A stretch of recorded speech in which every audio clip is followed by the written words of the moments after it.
वचन और प्रार्थना के बिना विश्वासी अधूरा है। वचन और प्रार्थना के बिना विश्वासी अधूरा है। प्रायश्चित के बिना वो स्वर्ग हासिल नहीं कर सकता है। सुनना ध्यान से, वचन और प्रार्थना के बिना विश्वासी अधूरा है और प्रायश्चित के बिना वो स्वर्ग हासिल नहीं कर सकता है। इसलिए बाइबल कहती है यशायाह नबी के ग्रंथ अध्याय 30 पद संख्या 15 में कि प्रायश्चित और स्वीकृति में तेरा कल्याण है, बाकी किसी दूसरी चीज में नहीं है। बाकी किसी दूसरी चीज में नहीं है। विश्वास ये करना अंतिम दिनों में भी परमेश्वर आपको बचा सकता है, चाहे आप कितने भी निकम्मे क्यों ना हो। याद करना उस डाकू को जो यीशु मसीह के बगल में लटकाया गया था अंतिम क्षणों में। उसे पता था जल्लादों के हाथों भी मरना है, वैसे भी मरना है, और नरक तो मेरी राह देख ही रहा है, क्योंकि मैंने जिंदगी भर कोई अच्छा काम नहीं किया है। आज इतना अच्छा काम कर लेता हूँ, शायद मुझे स्वर्ग मिल जाए। और वो ये कहता है कि प्रभु आज जब आप अपने राज्य में होंगे तो मुझे याद कीजिएगा। इससे पहले कि हम अपने आप को तैयार करें आत्मा की अगुवाई में और रूहानी ताकत के लिए, हम प्रार्थना करें। देखिए, वचन सुनना है तो आत्मा की अगुवाई यहाँ पर होना ज़रूरी है। हम सब लोग इस वक्त आत्मा से भरने के लिए प्रार्थना करेंगे। वर्शिप में जाएंगे, कुछ क्षणों के लिए हम गीत भजन गाकर प्रभु की स्तुति करेंगे, आराधना करेंगे। उससे पहले एक छोटी सी बात मैं आपसे कहना चाहता हूँ। दो घड़े थे और दोनों का स्वभाव बड़ा अलग था। एक बड़ा विनम्र था, बड़ा खुश रहता था, और उसका अंदाज ही अलग था कि लोगों की सेवा करते रहना, सेवा करना, और इसलिए उसके अंदर वैसे ही भाव थे। लेकिन दूसरा जो था बड़ा निराश रहता था अपनी ज़िंदगी से। वो हमेशा सोचता था कि मैं अपने अंदर इकट्ठा करके रखूं, मुझसे कोई ले ना ले। इसलिए एक दिन जब उनकी मालकिनें पानी भरने के लिए कुएं पर गईं तो वो अपनी गपशप करने लगीं, और ये दोनों घड़े आपस में हालचाल पूछने लगे। और एक ने पूछा, भाई कैसे हो? क्या बताऊं, मेरी तो ज़िंदगी ही बड़ी ख़राब है। भर के आता हूँ, लोग खाली कर देते हैं, निकाल लेते हैं सब, और रहने ही नहीं देते हैं। मेरा तो हाल वही रह जाता है, मैं फिर से सूख जाता हूँ, मैं क्या करूँ? तुम बताओ तुम्हारा क्या हाल है? वो कहने लगा, मैं बड़ा आनंदित रहता हूँ, मुझे बड़ी खुशी होती है कि मैं खाली होके आता हूँ और भर के जाता हूँ। मैं खाली होके आता हूँ और भर के जाता हूँ। गर्मियों में ठंडा रहता हूँ और वैसे भी मैं ठंडा ही रहता हूँ। मुझे बड़ी खुशी होती है कि मैं लोगों के काम आता हूँ। मुझे बड़ी खुशी होती है कि लोग मेरे घड़े का पानी पीते हैं और मुझे सजाते हैं, संवारते हैं, रखते हैं। तो रवैया हमारा अलग अलग है। आप किस तरीके का घड़ा बनना चाहते हैं? किस तरीके का घड़ा बनना चाहते हैं? खाली होकर आएं और भर के जाएं, और लोगों को भी जो भरा हुआ है वहीं बांटना। वचन होगा तो आप वचन देंगे, आपके जीवन में आशीष होगी तो आप आशीष देंगे, आपको चंगाई मिलेगी तो आप लोगों को चंगा करेंगे। आपके हाथ ब्लेस होंगे जिस पर हाथ रखेंगे। मार्कुस का सुसमाचार अध्याय 16 पद संख्या 17 कि मुझ में विश्वास करने वाले मुझसे भी बड़े और महान काम करेंगे। वो जिस पर हाथ रखेंगे चंगे होंगे, और यदि वह सांपों और बिच्छुओं को अपने हाथों में उठा लेंगे तो कुछ नहीं होगा, विष पिएंगे तो उन्हें कोई हानि नहीं होगी। आप आज उनमें से एक बनने वाले हैं। And I am sure the Lord is going to bless you, he is going to heal you. प्यारे भाइयों और बहनों, वो आपको चंगा करेगा। इसलिए हम इस वक्त प्रार्थना करेंगे और गीत भजन के द्वारा स्तुति करते हुए प्रभु की महिमा के लिए गीत गाएंगे और आत्मा की अगुवाई मांगेंगे। प्रभु में खुश हो जाइए। एक दूसरे को जरा हाथ मिला के थोड़ा मुस्कुरा के जय यीशु बोलिए। एक दूसरे को बोलिए, एक दूसरे को। हाँ, थोड़ा खुश हो जाइए, खुश हो जाइए, प्रभु में खुश हो जाइए, आनंदित हो जाइए, आनंदित हो जाइए। तो अपना ध्यान, अपना मन, अपना दिल सब कुछ प्रभु को सौंप दीजिए, सब कुछ प्रभु को दे दीजिए। आइए सभी खड़े हो जाएंगे, खड़े हो जाएंगे सभी। थोड़ा मुस्कुरा के प्रभु में आनंद मनाते हुए तालियां बजा के हमारे साथ गाइए। तालियां बजा के सभी।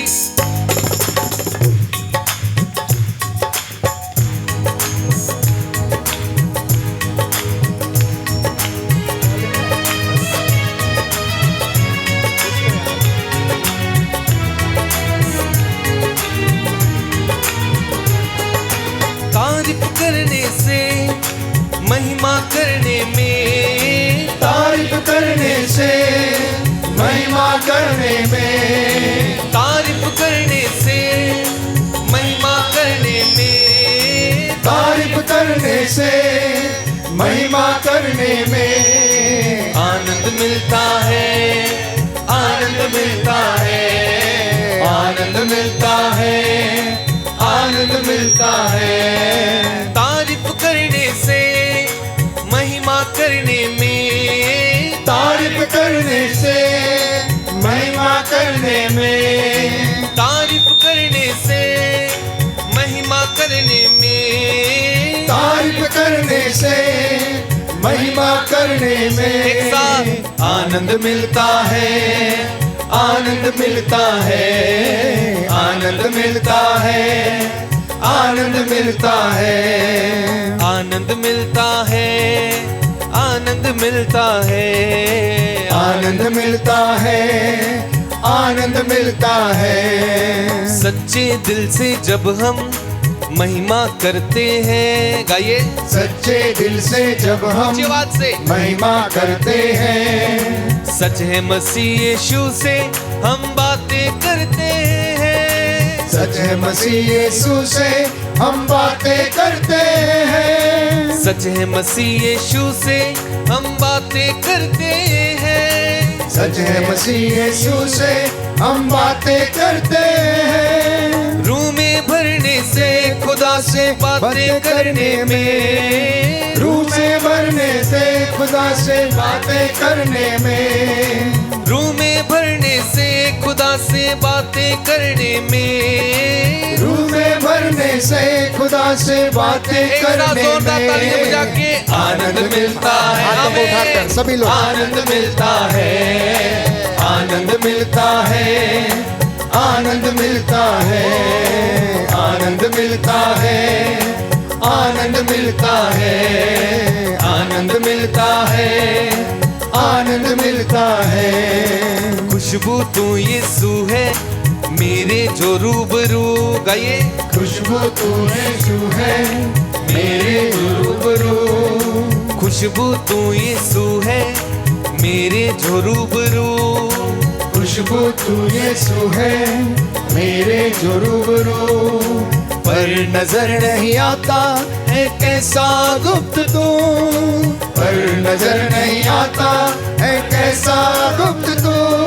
उस दिल में बसाने से, उसके घर जाने से, उस दिल में बसाने से, उसके घर जाने एक साथ आनंद मिलता है, आनंद मिलता है, आनंद मिलता जोरदार ताली बजा के एक है, साथ। आनंद मिलता है, आनंद मिलता है, आनंद मिलता है, गाइए गाइए आनंद मिलता है, आनंद मिलता है, आनंद मिलता है। तारीफ करने से खुदा की महिमा करने में, तारीफ करने से खुदा की महिमा करने में, तारीफ करने से खुदा की महिमा करने में, तारीफ करने से खुदा की महिमा करने में आनंद मिलता है, आनंद मिलता है, आनंद मिलता है, आनंद मिलता है, आनंद मिलता है, आनंद मिलता है, आनंद मिलता है, आनंद मिलता है, आनंद मिलता है, आनंद मिलता है, आनंद मिलता है, आनंद मिलता है।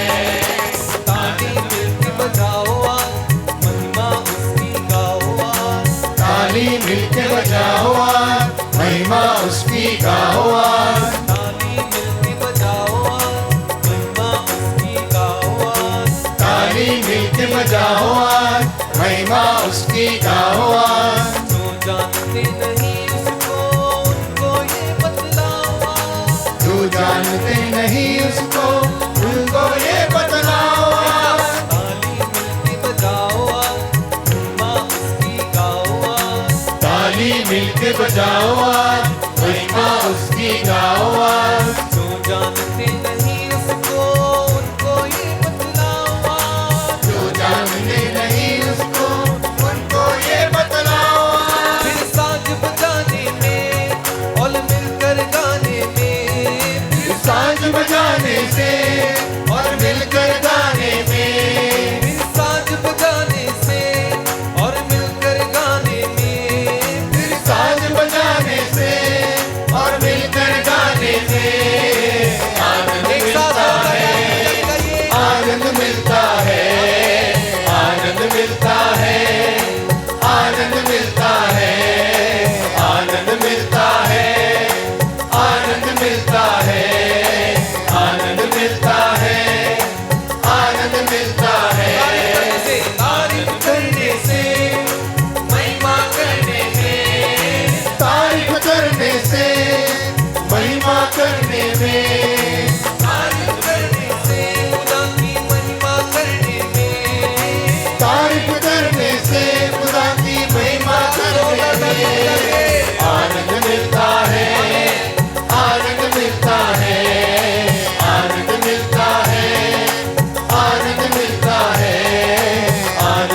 हालेलुया, हालेलुया, हाथों को हिला के बोलिए हालेलुया, हालेलुया, हालेलुया। हालेलुया। मैंने ये अनुभव किया है, प्रशंसकों में, आराधकों में दाऊद के जैसा आराधक आज तक नहीं हुआ, बाइबल ये बताती है। और दाऊद अपनी जिंदगी में इतना अपराध बोध उसकी जिंदगी में आ गया था, क्योंकि आत्मा उससे दूर चला गया था जब उसने ईश्वर की आज्ञा का उल्लंघन किया और उसने उरिया की पत्नी के साथ गलत काम किया, व्यभिचार कर लिया, और परमेश्वर ने उसे उसके अभिषेक से वंचित कर दिया। और लगभग मैं समझता हूँ 6 महीने तक महल से वो बाहर रहा, और उसके अपने ही दास उसे पत्थर और चप्पल फेंक के मारते थे। और बाइबल में लिखा हुआ है कि वो अपनी चप्पल तक छोड़ के महल छोड़ के भाग गया था। लेकिन हुआ यूं कि उसे परमेश्वर पर इतना भरोसा था और अपने अपराध बोध में वो फंसा हुआ था। प्रायश्चित के लिए उसने नाचना गाना शुरू किया, स्तुति करना शुरू किया, और स्तुति करते करते उसने, आप देखते हैं कि सैकड़ों भजन उसने लिख डाले प्रायश्चित के रूप में, संकट में प्रार्थना के रूप में, आराधना के रूप में।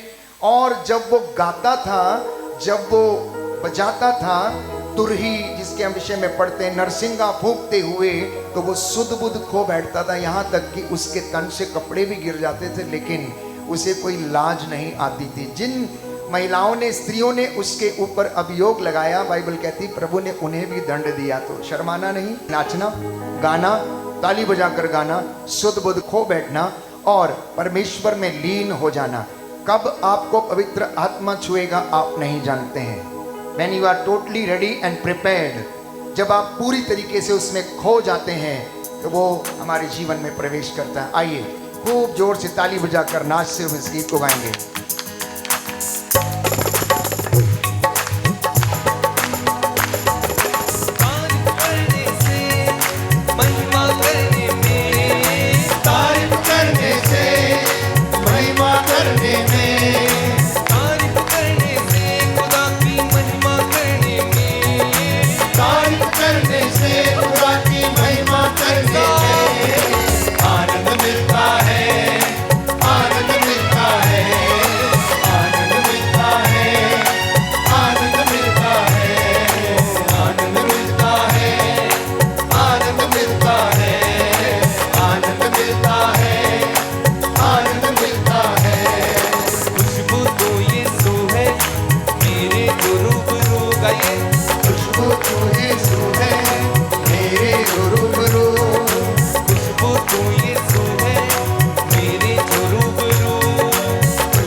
रूह में भरने से खुदा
गाने से और मिलकर गाने से आनंद मिलता है, आनंद मिलता है, हमें आनंद मिलता है, आनंद मिलता है, आनंद मिलता है, आनंद मिलता है, आनंद मिलता है, आनंद मिलता है। तारीफ करने से खुदा की महिमा करने में, तारीफ करने से खुदा की महिमा करने में, तारीफ करने से खुदा की महिमा करने में, तारीफ करने से खुदा की एक महिमा साथ जोरदार तालियां बजा के आनंद मिलता है, आनंद मिलता है, खुशी के साथ सभी गाइए, सभी ऊंची आवाज से आनंद मिलता है, आनंद मिलता है, आनंद मिलता है, आनंद मिलता है, आनंद गाते मिलता जाइए, गाते है, जाइए। आनंद मिलता है, आनंद मिलता है, आनंद मिलता है, आनंद मिलता है, आनंद मिलता है, आनंद मिलता है, हालेलुया, हालेलुया, हालेलुया, हालेलुया, हालेलुया, हालेलुया, हालेलुया, आजा यीशु मेरे दिल में आजा, हालेलुया, हालेलुया, आजा यीशु मेरे दिल में आजा, हालेलुया, हालेलुया, यीशु मेरे दिल को चंगा कर दे, हालेलुया, हालेलुया, आत्मा से अपनी मुझे भर दे, हालेलुया, हालेलुया, वचन से मुझको चंगा कर दे, हालेलुया, हालेलुया, शांति से मुझको तू भर दे, हालेलुया, गाइए गाइए विश्वास के साथ, रोगों से मुझको चंगा कर दे, हालेलुया, हालेलुया, आत्मा से अपनी मुझे भर दे, हालेलुया, हालेलुया, आत्मा से अपनी हमें भर दे, हालेलुया, हालेलुया, हालेलुया, हालेलुया, हालेलुया, हालेलुया, हालेलुया, हालेलुया, हालेलुया, हालेलुया, hallelujah,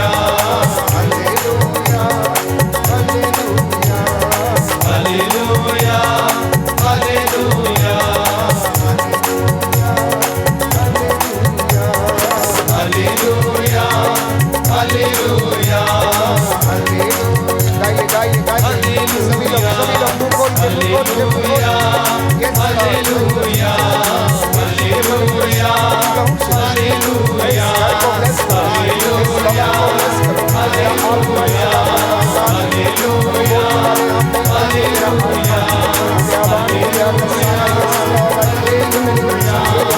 In the name of Jesus. Hallelujah, hallelujah, hallelujah, hallelujah,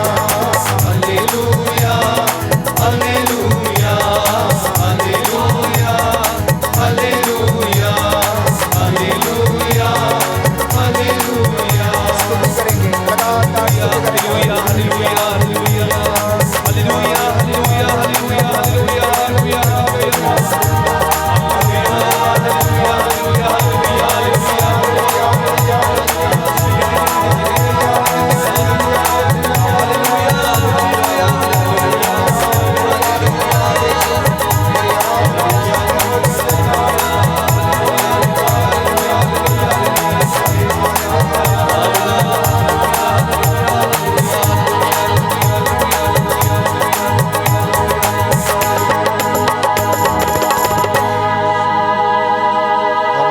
खुला छोड़ें, आत्मा की अगुवाई मांगे। प्रभु यीशु इस भवन को अपनी आत्मा की मामूरी से भर, जैसे पवित्र आत्मा बंद कोठरी में चेलों के ऊपर उतरा।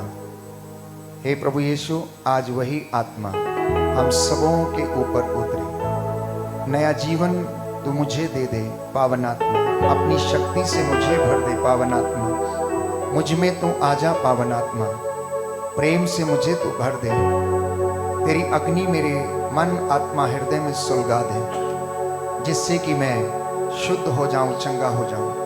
मेरी दुर्बल हड्डियों को बल प्रदान कर। मैं कमजोर हूं, मैं निर्बल हूं। मुझ में तेरा साहस, तेरा उत्साह भरने की कृपा कर। तू दयावान है, तू दया का सागर है। हे प्रभु यीशु, हम सभी रोगियों को चंगा कर, जो स्वस्थ हैं उन्हें बल प्रदान कर। आइए पावन आत्मा, इस वक्त हम पर अधिकार लीजिए। नया जीवन मुझे दे दे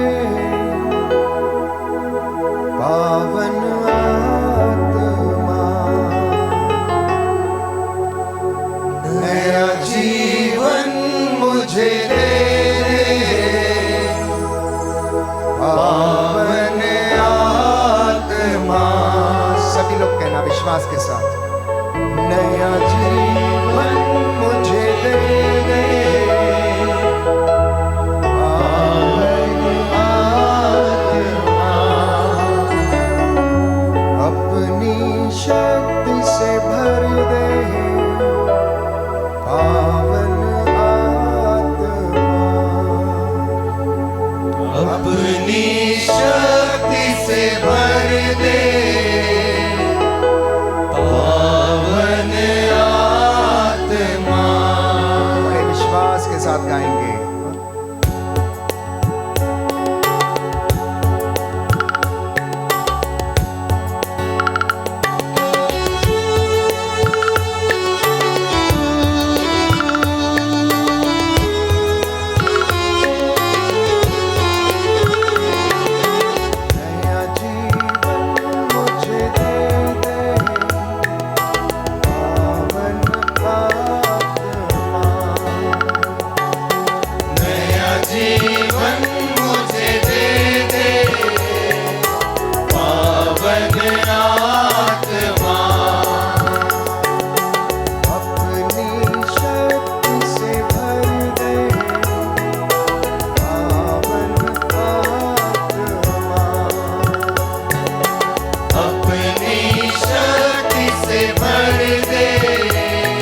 यीशु हे प्रभु यीशु, आपके वचन मैं आपके वचन आत्मा और जीवन है। आत्मा और जीवन है। इन वचनों पर इन वचनों पर मेरा जीवन निर्भर है। मेरा जीवन निर्भर है। मैं विश्वास करता हूँ मैं विश्वास करता हूँ आपने हमें आपने हमें जो शिक्षा दी है जो शिक्षा दी है उसके द्वारा उसके द्वारा हम शुद्ध हो गए हैं, हम शुद्ध हो गए हैं, हम चंगे हो गए हैं। हम चंगे हो गए हैं। आपका वचन आपका वचन हमारे पांव का दीपक है। हमारे पांव का दीपक है। आज के इस पवित्र दिन में आज के इस पवित्र दिन में ये पवित्र वचन ये पवित्र वचन मेरे मन के अंधकार को मेरे मन के अंधकार को दूर करे, दूर करे, आशीष प्रदान करे, आशीष प्रदान करे, चंगाई प्रदान करे। चंगाई प्रदान करे। हालेलुया, हालेलुया, हालेलुया। हालेलुया। मैं विश्वास करता हूँ मैं विश्वास करता आप हूँ हमारे बीच में हाजिर हैं। आप हमारे बीच में हाजिर आप हैं। हमसे बातें कर रहे हैं। आप हमसे बातें कर रहे हैं। Hallelujah, hallelujah. हे प्रभु यीशु, हे प्रभु यीशु, हम विश्वास करते हैं हम विश्वास करते हैं हमें किसी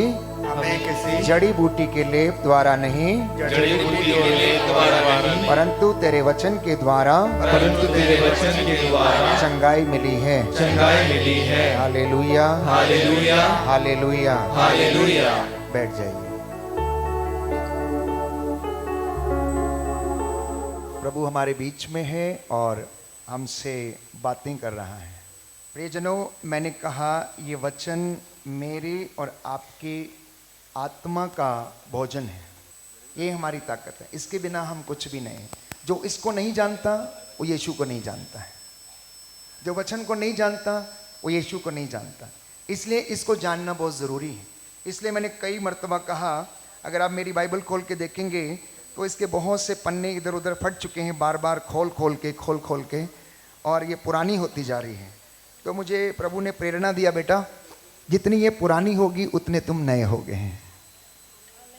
जितनी ये पुरानी होगी उतने तुम नए होगे, और जितनी ये नई रहेगी तुम्हारे कबड़ में उतनी तुम पुराने रहोगे। तुम बदलोगे नहीं। बस यहीं से मेरी ज़िंदगी की शुरुआत होगी। वचन मैं पहले भी पढ़ता था, अब भी पढ़ता हूँ और रोज़ पढ़ता हूँ, और मैं देखता हूँ इसमें जहाँ मेरी ज़िंदगी से संबंधित जो ये बातें ये कहती हैं, क्योंकि इसमें परमेश्वर का मन लिखा हुआ है। इसमें परमेश्वर के बातें लिखी हुई हैं। उसने क्या चमत्कार किए हैं इसमें वो लिखे गए हैं। वो परमेश्वर कैसा दिखता है इसमें हमें वो बताया गया, अन्यथा हमको पता नहीं चलेगा। उस परमेश्वर ने अपनी चुनी हुई प्रजा के लिए क्या किया इसमें वो बताया गया है। स्वर्ग कैसे मिलेगा इसमें वो रास्ता दिखाया गया है।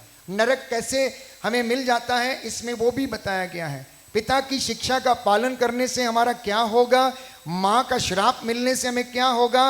एक एक वचन प्यारे भाइयों और बहनों 100 आने खरा और सच्चा है। इसलिए यीशु ने कहा आकाश और पृथ्वी टल जाएं तो टल जाएं, परंतु मेरे वचन नहीं टल सकते। हालेलुया, हालेलुया, हालेलुया, हालेलुया, हालेलुया। तो इसलिए अगर मेरी बाइबल आप देखेंगे तो ये सब जगह से रंगीन है। ये सब जगह से रंगीन है क्योंकि मैं वहाँ मार्क करता रहता हूँ जो वचन हमारी ज़िंदगी से संबंध रखते हैं। तो इसलिए मैं कहता हूँ जब आप इसे मार्क करते हैं तो आप अपनी ज़िंदगी की अच्छाइयों और बुराइयों को मार्क करते हैं कि हमारे अंदर कितना सामर्थ्य है, कितना हम में बल है, हमारी आध्यात्मिकता कितनी बड़ी है या कैसी है, हमारे जीवन के जो कृपा का जो स्तर है वो कितना बड़ा है, उसमें कितनी बढ़ोतरी हुई है। ये वचन आपको बताएगा, ये बाइबल आपको बताएगी।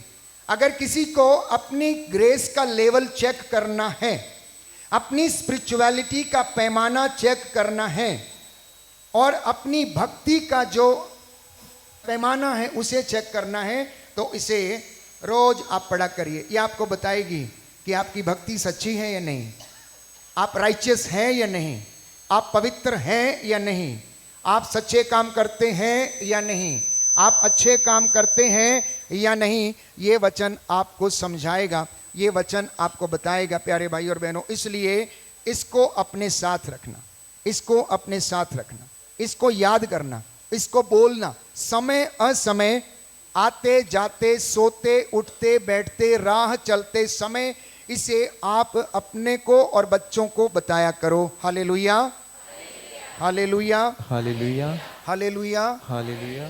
तो ये वचन में इतना सामर्थ है, इतना सामर्थ है कि इसके कहने से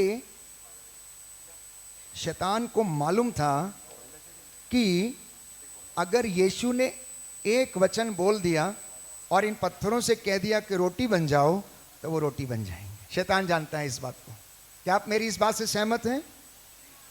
जब आत्मा प्रभु की परीक्षा लेने के लिए उसे पहाड़ी पर ले गया, तो वहां पर शैतान यीशु के सामने आकर खड़ा हो गया और यीशु को भूख लगी। उसने सोचा कि प्रलोभन देने का कोई और उपाय नहीं है, क्योंकि अगर यीशु इन पत्थरों से कहेगा रोटी बन जाओ तो ये बन जाएंगे। ये उसको मालूम था, ये उसको मालूम था। इसलिए आप लोगों ने मुझे ऑनलाइन प्रार्थना में कई मर्तबा ये कहते हुए सुना होगा कि आप अपने घर में इस प्रार्थना को और वचन को दोहराया करो, बोला करो, गाया करो। आपको अच्छा लगे चाहे ना लगे, आप अपने घर में प्रभु का जो वचन का जो मंत्र है उसे आप चलने देना, चलने देना। क्योंकि चलते चलते जब वो वचन आप सुनेंगे और आपकी घर की दीवारें और ईंटें जब उन वचनों को सुनेंगी ना, तो वो भी पवित्र हो जाएंगी। इतना पावर है इस वचन में, इतना पावर है इस वचन में। क्योंकि बाइबल हमें बताती है कि परमेश्वर ने सब कुछ का निर्माण वचन के द्वारा किया।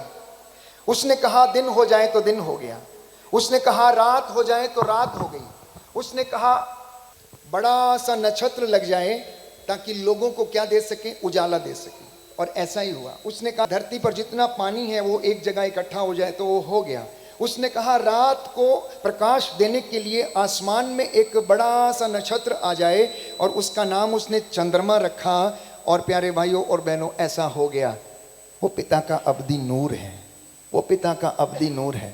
हम लोग पहचान नहीं पाए हैं, लेकिन शैतान जानता है, शैतान जानता है। इसलिए वो वचन को प्यारे भाइयों और बहनों हमसे चुरा कर ले जाता है, हमसे वो वचन को चुरा कर ले जाता, हमें सुनने नहीं देता है, हमें इस बाइबल को उठाने नहीं देता। और मैं आपसे बताता हूँ, ये बाइबल कहती है तू मुझे उठा और मैं तुझे उठा के रखूंगी। बोलो आमेन, आमीन, आमेन, आमीन। जो ज्ञान ये हमें प्रदान करेगी, वो ज्ञान हमें उठाए रहेगा, वो गिरने नहीं देगा। इसलिए जो इस वचन को नहीं जानता, यीशु को नहीं जानता है प्यारे भाई और बहनों, वो यीशु को नहीं जानता है। यीशु को जानने का एकमात्र साधन है पवित्र वचन को जानना, उसको पढ़ना, उसे अपनी जिंदगी में आत्मसात करना। ना केवल आत्मसात बल्कि चरित्रार्थ करना, एग्जीक्यूट करना। जिस परिवार में वचन नहीं है, जिस कलीसिया में वचन नहीं है, जिस प्रचारक के पास वचन नहीं है, वो ज्यादा दिन तक सेवकाई में नहीं रह सकता है। ये मेरा अनुभव है। मेरे 21 वर्ष के पुरोहिताई जीवन में जब मेरा अभिषेक हुआ था 2003 में, उस दिन से ही मैंने पार्ट टाइम प्रीचिंग मिनिस्ट्री जो थी शुरू कर दी थी। पहले मैं अन्य वरिष्ठ पुरोहितों के साथ प्रीचिंग के लिए जाया करता था, पार्ट टाइम प्रीचर। तो बड़े प्रीचर थे जो अच्छा बोलते थे, जिनको प्रभु ने वचन को बोलने का सामर्थ्य दिया था, तो उनके साथ मैं रहता और मैं जाता और मैं सीखता था। धीरे धीरे यूं ही सेवकाई में बढ़ते गए, उत्साह बढ़ता गया वचन को सुनाने का। और मैंने देखा कि ये मेरी पावर नहीं है, ये मेरा बोलने का अंदाज या मेरी लैंग्वेज या मेरी भाषा। प्यारे भाइयों और बहनों, ईश्वर का वचन किसी भाषा का मोहताज नहीं है, वो किसी भाषा का मोहताज नहीं है। आपको उसे अगर समझना है तो आप पवित्र आत्मा से भर जाइए। वो किसी भी भाषा में बोला जाए, लेकिन वो आपको स्पर्श करेगा और आप उसके भाव को समझ पाएंगे। बोलो आमेन, हालेलुया, हालेलुया, हालेलुया, हालेलुया। तो जिनके पास बाइबल है वो खोलें, हम एक वचन पढ़ेंगे। विधि विवरण ग्रंथ अध्याय 32 पद संख्या 46 और उससे आगे। क्योंकि हम वचन का महोत्सव मना रहे हैं, पवित्र बाइबल का महोत्सव मना रहे हैं, तो जितने ज़्यादा वचन हम इस वचन से, इस बाइबल से पढ़ सकेंगे, हमें पढ़ना चाहिए। आप लिख लें, घर में जाके पढ़ना, शाम को ये आपका होमवर्क है। लिखा है, तब वह उनसे बोला, इन सब शब्दों को जिन्हें मैंने आज तुमको सुनाया है अपने हृदय पर अंकित करो। अपने बच्चों को आदेश दो कि वे इस संहिता के सब शब्दों का सावधानी से पालन करें। ये तुम्हारे लिए निरे शब्द नहीं है, बल्कि इन पर तुम्हारा जीवन निर्भर है। किस पर निर्भर है जीवन? प्रभु के वचन पर। इंसान सोचता है उसका जीवन निर्भर है रोटी कपड़ा मकान बिजनेस पे निर्भर है, कैसे करेगा। लेकिन अगर वचन नहीं जानता तो पैसे का इस्तेमाल करना नहीं आएगा, वो उसे दारू में या अयाशी में उड़ाएगा। यदि वो वचन नहीं जानता तो बिजनेस में कैसे काम करना है वो नहीं, उसे समझ नहीं आएगा। इसलिए सबसे पहला ज्ञान, सबसे पहली प्राथमिकता, सबसे पहला इंपॉर्टेंस हमने प्रभु को और उसके वचन को, मसीहों को देना चाहिए जिसके हम अनुयायी हैं, और ये वचन मुझे और आपको आशीष प्रदान करेगा। लिखा है, ये तुम्हारे लिए निरे शब्द नहीं, इन पर तुम्हारा जीवन निर्भर है। इनका पालन करने से तुम दीर्घ आयु तक उस देश में जीवित रहोगे जिसे अपने अधिकार में तुम करने जा रहे हो। बोलो आमीन, आमीन, हालेलुया, हालेलुया, हालेलुया, हालेलुया। यीशु की स्तुति हो, यीशु की स्तुति यीशु हो, को धन्यवाद, यीशु को यीशु की धन्यवाद, आराधना हो, यीशु की आराधना हो, महिमा हो, यीशु की महिमा को हो, धन्यवाद, यीशु को धन्यवाद, हालेलुया, हालेलुया, हालेलुया, हालेलुया, हालेलुया, हालेलुया। जिनके पास बाइबल है सुक्ति ग्रंथ खोलेंगे। इससे पहले कि हम वचन को और अच्छी तरह जान सकें, इसके विषय में प्रभु क्या कहता है। लिखा है सुक्ति ग्रंथ अध्याय 2 पद संख्या 1 और उससे आगे, पुत्र यदि तुम मेरे शब्दों पर ध्यान दोगे, मेरी आज्ञाओं का पालन करोगे, प्रज्ञा की बातें कान लगाकर सुनोगे, सत्य में मन लगाओगे, यदि तुम विवेक की शरण लोगे और सद्बुद्धि के लिए प्रार्थना करोगे, यदि तुम उसे चांदी की तरह ढूंढते रहोगे, खजाना खोजने वाले की तरह उसके लिए खुदाई करोगे, तब तुम प्रभु की भक्ति का मर्म समझोगे। तब तुम प्रभु की भक्ति का मर्म समझोगे। ऐसे तुम लोग प्रभु की भक्ति का मर्म नहीं समझ सकते जब तक तुम उसे कान लगाकर नहीं सुनोगे, आज्ञाओं का पालन नहीं करोगे। अभी आप पूछेंगे फादर जी आज्ञाएं कौन सी हैं? आप पूछेंगे फादर जी ये आज्ञाएं कौन सी हैं? तो बाइबल ये कहती है कि परमेश्वर ने जब मूसा को 10 नियम दिए तो उसने अपनी उंगली से पाटियों के ऊपर उसे लिखा। और उन 10 आज्ञाओं में क्या था? एक ईश्वर है, उसकी आराधना कर, उसको छोड़ किसी दूसरे की आराधना ना कर, अपने ईश्वर का नाम व्यर्थ ना ले, उसका दिन पवित्र रख, अपने माँ बाप का आदर कर, चोरी ना कर, झूठी गवाही ना दे, व्यभिचार ना कर, पराय धन का लालच ना कर, पराई स्त्री की कामना ना कर। ये 10 नियम अगर विश्वासी अपनी धार्मिकता को चेक करके देखना चाहता है तो इन 10 नियमों को अपने जीवन में एग्जीक्यूट करके देखे, आत्मसात करके देखे, मनन चिंतन करके देखे। ये वचन बताएगा कि हम कहाँ पर कमजोर हैं, हम कहाँ पर बलवान हैं, हम कहाँ पर प्यारे भाइयों और बहनों कहाँ तक ईश्वर के चुने हुए लोगों में शामिल हैं। ये वचन हमें बताएंगे। तो ये आज्ञाएं प्यारे भाइयों और बहनों हमारे पांव का दीपक है। इतना ही नहीं, अगले वचन में अध्याय 3 में लिखा है, पुत्र मेरी शिक्षा को मत भुलाओ, मेरी आज्ञाओं को अपने हृदय में संजोए रखो, क्योंकि वे तुम्हें लंबी आयु और बड़ी शांति प्रदान करेंगी। वे तुम्हें लंबी आयु और बड़ी शांति प्रदान करेंगी। जब मैं पढ़ता था, थियोलॉजी में था, तो मेरे एक वरिष्ठ धर्म गुरु जो मेरे आध्यात्मिक गुरु थे, वो हमेशा कहा करते थे, ब्रदर अशोक, उन दिनों की बात है, ब्रदर अशोक कभी भी अपने सरमन में, उपदेश में कहानी या चुटकुला मत सुनाना। अगर कभी कहानी सुनानी है तो बाइबल की कहानी सुनाना। अगर कभी कहानी सुनानी है तो बाइबल की कहानी सुनाना। कहते थे बाइबल में इतनी कहानियां हैं कि तुम पूरी जिंदगी भर अगर उन्हें पढ़ोगे तो याद नहीं कर पाओगे। ये उनके वचन थे। इसलिए आपने मेरे सरमन या उपदेश में कभी चुटकुला या कहानी नहीं सुनी होगी, बहुत कम, मुझे आती नहीं, मैं याद ही नहीं करता उनको, जितना वचन बोल सकूं, क्योंकि इन वचनों में पावर है। इन वचनों में पावर है। एक एक वचन कब आपको छू देगा, कब आप चंगे हो जाएंगे, ये ना आपको मालूम है ना मुझे मालूम है, केवल वो जानता है। क्योंकि बाइबल ये कहती है कि उसने अपना वचन भेजकर कब्रों में से उनका उद्धार किया है। हालेलुया, हालेलुया, हालेलुया, हालेलुया। यीशु की स्तुति हो, यीशु की यीशु स्तुति को हो, धन्यवाद, यीशु को यीशु धन्यवाद, की आराधना हो, यीशु की आराधना यीशु की हो, महिमा हो, यीशु की यीशु महिमा को हो, धन्यवाद। यीशु को इस धन्यवाद। वचन को हम पढ़ेंगे, स्तोत्र ग्रंथ अध्याय 107 पद संख्या 17 और उससे आगे। कुछ लोग अपने कुकर्मों के कारण बीमार पड़ गए थे, वे अपने पापों के कारण कष्ट झेल रहे थे।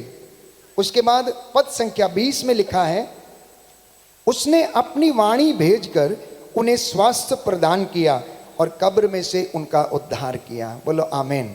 दाहिना हाथ उठाकर दोहराएंगे और याद करेंगे। भजन संहिता 107, भजन संहिता 107, पद संख्या 17। पद संख्या 17। प्रभु का वचन कहता है, प्रभु का वचन कहता कुछ है, लोग अपने कुकर्मों के कारण कुछ लोग अपने कुकर्म के कारण बीमार पड़ गए थे, बीमार पड़ गए वे थे, अपने पापों के कारण वे अपने पापों के कारण कष्ट झेल रहे थे। कष्ट झेल रहे थे। उसने अपनी वाणी भेजकर उन्हें स्वस्थ किया उन्हें स्वस्थ और किया कब्र से उनका उद्धार किया। हालेलुया, हालेलुया, हालेलुया, हालेलुया, हालेलुया, हालेलुया। तो ये वचन जिसके विषय में मैं और आप बात कर रहे हैं, ये पिता के मुख से निकला हुआ वो आदि अनंत अल्फा ओमेगा, पिता का अब्दी नूर, ये वो शब्द है प्यारे भाइयों और बहनों कि जो पिता के मुख में था। और वो शब्द क्या है? वो शब्द क्या है? वो यीशु मसीह है। इसलिए लूकस के सुसमाचार में अध्याय 10 पद संख्या 18 में यीशु ने एक बात कही, अगर आपने उस पर मनन चिंतन किया है, लिखा है यीशु ने कहा, मैंने शैतान को आसमान से बिजली की तरह गिरते हुए देखा है। ये कब की बात है? शैतान जिसका नाम इबलीस है, वो फरिश्ता जिसका नाम इबलीस था, सुबह का तारा था, केरूबों पर विराजमान रहता था, वो बहुत बड़ी क्वायर की संगति में शामिल था और प्रभु की आराधना और स्तुति किया करता था। और एक दिन उसके मन में घमंड आ गया, अहंकार आ गया कि नहीं जी, मैं आज के बाद ईश्वर की आराधना कोई नहीं करेगा, सब मेरी आराधना करेंगे। और ईश्वर ने उठाकर उसे धरती पर पटक दिया। तब की बात है कि यीशु ने कहा, मैंने शैतान को आसमान से बिजली की तरह गिरते हुए देखा है। मतलब उस वक्त यीशु पिता के अंदर था, उसके मुख में था, वो पिता से उत्पन्न है, वहीं से प्रसृत होता है। तो यीशु इस बात को अंगीकार करता है एक हमारी दुनिया में कि मैंने शैतान को बिजली की तरह गिरते हुए देखा है। मैंने तुम्हें सांपों और बिच्छुओं पर, दुरात्मा शक्ति पर, बैरी की हर एक ताकत को कुचलने का सामर्थ्य दिया है। लूका का सुसमाचार अध्याय 10 पद संख्या 18 और उससे आगे। इसलिए कहता है एफेसियों के पत्र अध्याय 6 पद संख्या 10 और उससे आगे कि अब तुम ईश्वर के अपार सामर्थ्य से बल ग्रहण करो। अब तुम ईश्वर के अपार सामर्थ्य से बल ग्रहण करो। तुम विश्वास की ढाल लिए रहो, आत्मा की तलवार ईश्वर का वचन लिए रहो, मुक्ति का टोप तुम पहन लो, शांति सुसमाचार उत्साह के जूते तुम पहनकर आगे बढ़ो और शैतान की धूर्तता का सामना करने में तुम समर्थ हो जाओगे। बोलो आमीन, आमीन, हालेलुया, हालेलुया, हालेलुया, हालेलुया। यीशु की स्तुति हो, यीशु की स्तुति यीशु हो, को धन्यवाद, यीशु को यीशु धन्यवाद, की आराधना हो, यीशु की आराधना यीशु हो, की महिमा हो, यीशु की महिमा यीशु हो, को धन्यवाद, यीशु को धन्यवाद, हालेलुया, हालेलुया। तो मैं जब ये वचन आपको सुना रहा हूं, ये वचन मैं नहीं सुना रहा, आज प्रभु आपके घर में आया। जैसे वो कफरनाहुम में गया, गलील में गया, बेतसाइदा के किनारे बैठा, झील के किनारे बैठा, जहाँ जहाँ वो गया वचन सुनाने के लिए, उसी तरीके से नबियों को परमेश्वर भेजा करता था। चाहे वो हग्गाई हो, आमोस हो, होशिया हो, एजेकियल हो, यर्मिया हो, योनस हो, जहाँ जहाँ ये लोग गए, उन्होंने जब वचन सुनाया, प्यारे भाइयों और बहनों, उन लोगों के जीवन में चंगाई आ गई, चंगे हो गए वो लोग। गांव के गांव, शहर के शहर उन्होंने पश्चाताप किया। निनवे शहर के विषय में आप जानते हैं, जब योनस नबी ने जाकर उनको वचन सुनाया और उनसे कहा कि आज से 40 दिन के बाद परमेश्वर निनवे शहर को तहस नहस कर देगा, यदि तुम पश्चाताप करोगे तो बच जाओगे, यदि तुम पश्चाताप करोगे तो तुम बच जाओगे। उन्होंने क्या किया? टाट पहन लिया, भस्म रमा ली और सब लोग कूड़े के ढेर पर बैठ गए। उनके चौपाए, उनके भेड़ बकरियां, गाय बैल, सब लोगों को उन्होंने उपवास कराया और प्रायश्चित किया। और बाइबल कहती है परमेश्वर ने स्वर्ग से देखा कि निनवे शहर के लोग क्या कर रहे हैं। जब उसने देखा कि ये लोग टाट ओढ़कर, भस्म रमाकर, कूड़े के ढेर पर बैठ के प्रार्थना कर रहे हैं, तो ईश्वर ने निनवे शहर को तबाह करने का विचार छोड़ दिया। उसने उन्हें तबाह करने का विचार छोड़ दिया। आज कलीसियाओं को वचन सुनकर प्रायश्चित करने की आवश्यकता है।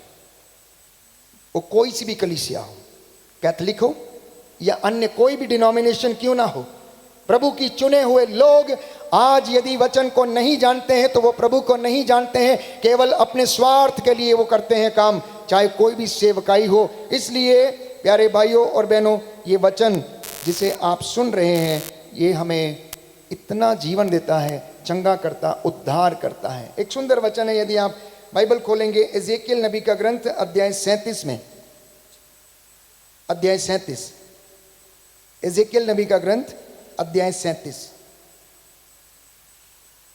पद संख्या 3 से मैं आपके लिए पढ़ूंगा। उसने मुझसे कहा, मानव पुत्र, क्या इन हड्डियों में फिर जीवन आ सकता है? मैंने उत्तर दिया, प्रभु ईश्वर तू ही जानता है। इस पर उसने मुझसे कहा, इन हड्डियों से भविष्यवाणी करो, इनसे यह कहो, सूखी हड्डियों प्रभु की वाणी सुनो। प्रभु ईश्वर इन हड्डियों से यह कहता है, मैं तुम में प्राण डालूंगा और तुम जीवित हो जाओगी। क्या कहता है?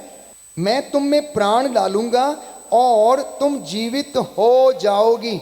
मैं तुम पर स्नायुएं लगाऊंगा और तुम में मांस भरूंगा, तुम पर चमड़ा चढ़ाऊंगा, मैं प्राण डालूंगा, तुम जीवित हो जाओगी, तुम जानोगी कि मैं ही प्रभु हूं। मैं उसके आदेश के अनुसार भविष्यवाणी करने लगा। सुनिए ध्यान से, एजेकियल कहता है कि जैसा मुझे आदेश मिला था मैंने भविष्यवाणी करनी शुरू कर दी और मैंने देखा कि एक लड़खड़ाती आवाज सुनाई पड़ी और वे हड्डियां एक दूसरे से जुड़ने लगी। मैं देख रहा था कि उन पर स्नायुएं चढ़ने लगी, उनमें मांस भर गया, उन पर चमड़ा चढ़ गया, किंतु उनमें प्राण नहीं थे। उसने मुझसे कहा, मानव पुत्र, प्राण वायु को संबोधित कर भविष्यवाणी करो। यह कहकर भविष्यवाणी करो, प्रभु ईश्वर ये कहता है, प्राण वायु चारों दिशाओं से आओ और उन मृतकों में प्राण फूंक दो, जिससे उनमें जीवन आ जाए। मैंने उसके आदेशा अनुसार भविष्यवाणी की और उनमें प्राण आए। वे पुनर्जीवित होकर अपने पैरों पर खड़ी हो गईं। वे एक विशाल बहुसंख्यक सेना थी। अब इसका अर्थ आगे समझाता है। लिखा है, तब उसने मुझसे कहा, मानव पुत्र, ये हड्डियां समस्त इजरायली हैं। वे कहते रहते हैं, हमारी हड्डियां सूख रही हैं, हमारी आशा टूट गई है, हमारा सर्वनाश हो गया है। अब तुम उनसे यह कहो, प्रभु ये कहता है, मैं तुम्हारी कब्रों को खोल दूंगा। मेरी प्रजा, मैं तुम लोगों को कब्रों से निकाल कर इजराइल की धरती पर वापस ले जाऊंगा। मेरी प्रजा, जब मैं तुम्हारी कब्रों को खोल कर तुमको उनसे निकालूंगा तो तुम लोग जान जाओगे कि मैं ही प्रभु हूं। हमारी कब्रें, क्या हम इजरायली जनता के जैसे नहीं? हमारी कब्रें कौन सी हैं? अहंकार की कब्र, घमंड की कब्र, स्वार्थ की कब्र, नशा, ईर्ष्या, द्वेष, घृणा, इन तमाम कब्रों में हम डूबे हुए हैं। इन तमाम कब्रों में डूबे हुए हैं। कहते हैं, इनसे भविष्यवाणी करो, इन्हें बताओ, मैं इन्हें जीवन प्रदान करूंगा, मैं इन्हें नया हृदय प्रदान करूंगा। बुराई ने हमारे ऊपर ऐसी मोहनी डाल के रखी कि हम उससे बच नहीं सकते, चाहे कितना भी बचने की कोशिश करें। ऐसा पवित्र वचन हमें बताता है प्यारे भाइयों और बहनों कि यही इजराइलियों की दशा थी। वो चुनी हुई प्रजा थे, चुने हुए लोग थे। मूसा की अगुवाई में बाइबल कहती लगभग 8 लाख लोगों को मिस्र देश की गुलामी से परमेश्वर छुड़ा कर लेकर आ रहा था, लेकिन वो प्रजा ईश्वर के विरुद्ध भुनभुनाती रही, खाने के लिए, भोजन के लिए, पानी के लिए, चीज़ों के लिए। लेकिन बाइबल कुछ और कहती, वचन कुछ और कहता है। मत्ती का सुसमाचार अध्याय 6 पद संख्या 33 और उससे आगे कि तुम सबसे पहले ईश्वर और उसके राज्य की खोज करो, बाकी की चीजें तुम्हें यूं ही मिल जाएंगी। बाकी की चीजें तुम्हें यूं ही मिल जाएंगी। तो इससे पहले कि मैं अपने इस वक्तव्य को विराम दूं, इस वचन के सामर्थ्य को आप जानना। सबसे पहली बात यह है कि वचन तलवार है और यह तलवार आत्मा की तलवार है। इब्रानियों का पत्र अध्याय 4 पद संख्या 12 और उससे आगे, ईश्वर का वचन जीवंत, सशक्त और दुधारी तलवार के समान है। दुधारी तलवार मतलब दो धारी है। ये सुनने वाले और सुनने वाले दोनों को काटती, मुझे भी काटती है, आपको भी काटेगी। वो प्रचारक जिसको ये वचन ना काटे, इसका मतलब ये है कि वो प्रचारक झूठा है। वो प्रचारक झूठा है, क्योंकि अगर ये दुधारी तलवार है तो इसे सुनने और सुनाने वाले दोनों पर प्रभाव डालना चाहिए। और यदि वह झूठा है तो प्यारे भाइयों और बहनों, वो प्रचारक कभी भी अपनी जिंदगी में आशीष को महसूस नहीं कर पाएगा। इसलिए वचन आगे इसका महत्व ये है, ये आग के जैसे। यिर्मयाह नबी का ग्रंथ अध्याय 23 पद संख्या 29 और उससे आगे कि प्रभु का वचन अग्नि के जैसा है। उसका अगला वचन है प्रभु का वचन हथौड़ा है। जिस तरह हथौड़ा चट्टान पे पड़ता है उसको चकनाचूर कर देता है, अगर कोई व्यक्ति ये वचन सुन ले तो उसका जीवन बदल जाता है। जक्कैऊस का जीवन बदल गया। जक्कैऊस का जीवन बदल गया जब उसने प्रभु को अपने घर में आमंत्रित किया। उसका जब उसने वचन सुना उसके जीवन में उद्धार आया। लाजरस के कानों में जब परमेश्वर का वचन सुना पड़ा, जब यीशु ने कहा लाजर ओ लाजर बाहर आ, लाजर ओ लाजर तू बाहर आ, और मुर्दा बाहर आ गया।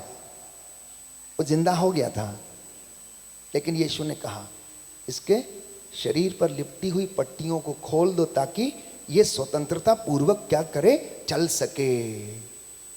हो सकता है हम जिंदे हैं लेकिन हम पट्टियों से बंधे हुए हैं।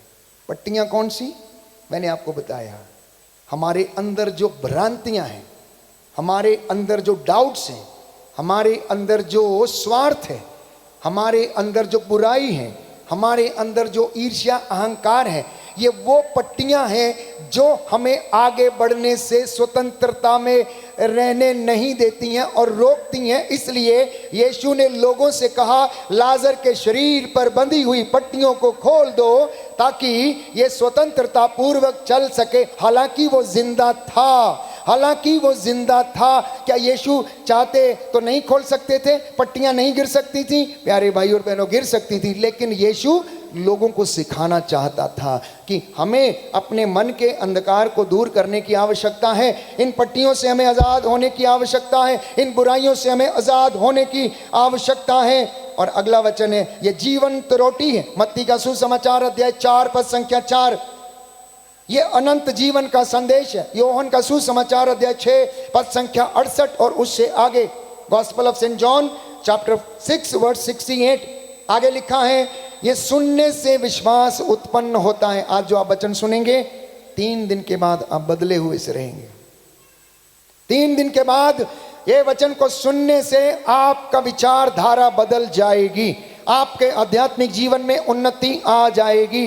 ये मैं आपसे वादा करता हूं, क्योंकि ये वचन फादर अशोक का नहीं, ये वचन प्रभु यीशु का है, जो उद्धारक ईश्वर है, चंगा करने वाला ईश्वर है, जीवन देने वाला ईश्वर है, जिसने ये कहा यदि तुम मेरी आज्ञाओं का पालन करोगे तभी तुम मेरी और मेरी शिक्षा में सिद्ध बने रहोगे, तभी मेरे शिष्य कहलाओगे और तुम मुझसे प्यार करोगे, अन्यथा नहीं। हालेलुया, हालेलुया, हालेलुया, हालेलुया, हालेलुया। आंखों को बंद करें, हम प्रार्थना करेंगे। प्रभु आज के इन वचनों को आशीष दे और इन वचनों के द्वारा मेरे और आपकी ज़िंदगी में, परिवार में परमेश्वर अनुग्रह के काम करे। आमीन।